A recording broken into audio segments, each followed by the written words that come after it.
Hello there, folks. Welcome to Uncle Tom's Reading Room. Oh, I don't have my hat. There we go. Whew. All right. Well, yeah, I noticed in the opening credits it said that we were doing Scaredy Squirrel again. We're not. We're doing a different book today. Oh, thank you so much for sending me the pictures. Here's one that Emmett sent me of Scaredy Squirrel. Yeah, wow. Good job, Emmett. That looks like Scaredy Squirrel, all right. And it looks like he's all ready to go on another adventure. Well, we'll do another Scaredy Squirrel sometime there, Emmett, for sure. And Ava from Edmonton sent me a different picture. She sent me a blanket that would go on Scaredy Squirrel's bed. Lots of different colors there, and pink and blue and black and red. Ava, that looks like a perfect blanket. I'll bet you Scaredy Squirrel would love that. We can see, yeah, there they both are. There's the pictures. So keep those pictures coming, and you'll have something new to illustrate today. So thank you very much. And hi to everybody who's out there. Emmett and Oliver and Ava and Ethan, thank you for coming again this afternoon. And as you can see, we're kind of in the castle this morning. Whoa, there we go. Now I'm in the castle complete. Oh, I got a piece of the door over there. Oh my goodness. Hang on, we can fix that. There. Now I'm in the castle. All right. So yeah, this is Uncle Tom's reading room today, and it's coming to you from a castle, and it's a little bit cool in here, but I'm still wearing my summer shirt. It's all right. My hat will help keep me warm. All right, shall we get to our book then? I think we should. So let's see what we've got here today. We've got Rosie Revere, Engineer by Andrea Beatty, illustrated by David Roberts. So let's have a look at this book. I hope you guys like to make things, because I think this is about a book. This is a book about a gal who loves to make things. Rosie Revere, Engineer. This is a story of Rosie Revere. Yes, Rosie Revere. Whoops. All right. There we go. Boy, it's tough to get everything production-wise going here. There we go. This is the story of Rosie Revere, who dreamed of becoming a great engineer. In Lila Greer's classroom at Blue River Creek, young Rosie sat shyly, not daring to speak. I wonder if you can spot where Rosie is. Let's zoom in. Anyone see which one you think is Rosie? Rosie's not daring to speak. Aha, look, there we go. There's young Rosie right there. Okay.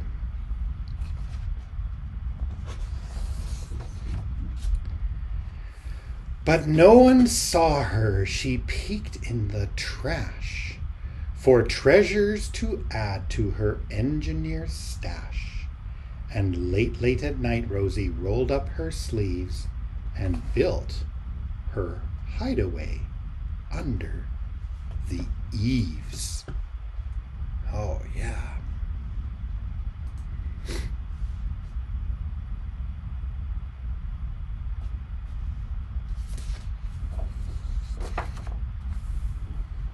Oh my goodness.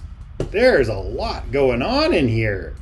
Alone in her attic, the moon high above, dear Rosie made gadgets and gizmos that she loved. When she grew sleepy, she hid her machines far under her bed where they've never been seen. Let's take a good look at some of that stuff that she's got going on there. Wow. She has a lot of gizmos and gadgets and rockets, and she's taking all kinds of things apart. Wow, that's pretty cool. I think you should try and do some of that too, but maybe ask your mom and dad before you take some stuff apart, okay?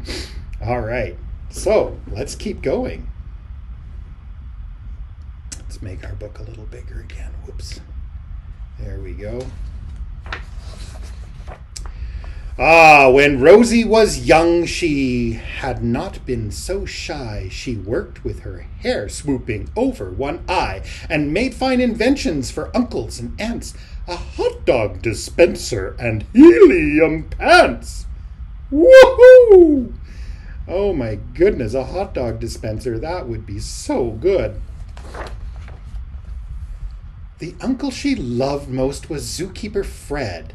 She made him a hat to keep snakes off his head, from parts of a fan and some cheddar cheese spray, which everyone knows keeps pythons away. Oh my goodness. And when she was finished, young Rosie was proud, but Fred slapped his knee and chuckled out loud. Ho, ho, ho! He laughed till he wheezed and his eyes filled with tears, all to the horror of Rosie Revere, who stood there embarrassed, perplexed, and dismayed. She looked at the cheese hat and then looked away. I love it, Fred hooted. Oh, truly I do. But Rosie knew that could not be true. She stuck the cheese hat on the back of her shelf, and after that day she kept her dreams to herself. Have any of you ever had someone laugh at something you've made? I think maybe Uncle Fred was just so... he thought it was so funny. But Rosie didn't think that it was very funny to laugh at her invention, I guess. All right. And that's how it went until one autumn day her oldest relation showed up for a stay. Her great-great-aunt Rose was a true dynamo who'd worked building airplanes a long time ago. She told Rosie tales of things she had done and goals she had checked off her list one by one. She gave a sad smile and she looked to the sky. The only thrill left on my list is to fly. But time never lingers as long as it seems. I'll chalk that one up to an old lady's dreams. Yeah, it looks like her aunt was building airplanes at one time. Kind of reminds me of a World War II plane. And in World War II, a lot of ladies had to go to work in factories, and I think her Aunt Rosie maybe was one of those. That night, as Rosie lay wide-eyed in bed, a daring idea crept into her head. Could she build a gizmo to help her aunt fly? She looked at the cheese hat, and she said, "No, not I. But questions are tricky, and some hold on tight, and this one kept Rosie awake through the night. So when dawn approached, the red streaks lit the sky, young Rosie knew just how to make her aunt fly." Whew! She worked and she worked. Oh my goodness. Until the day was half gone and hauled her cheese copter out onto the lawn to give her invention a test, just to see the ridiculous flop it might turn out to be. I wonder what's under there. Cheese copter. Rosie sure likes cheese. Oh my goodness. Strapped into the cockpit, she flipped on the switch. The helio cheese copter sputtered and twitched. It floated a moment and whirled round and round, then froze for a heartbeat and crashed to the ground.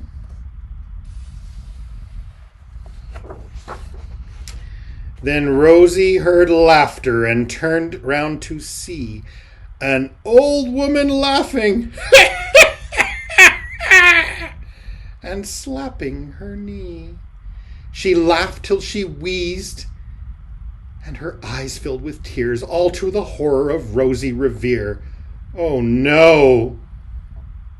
Never, not again, will I try to build something to sputter or spin, or build with a lever, a switch, or a gear, and never will I be a great engineer. Oh.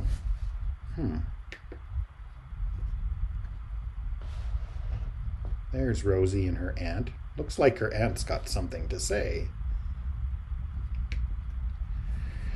She turned round to leave, but Great-Aunt Rose grabbed hold of young Rosie and pulled her in close, and hugged her and kissed her and started to cry. "You did it! Hooray! It's perfect! First try!" "This great flop is over. It's time for the next." Young Rosie was baffled, embarrassed, perplexed. "I failed," said dear Rosie. It's just made of trash. Didn't you see it? The cheese copter crashed."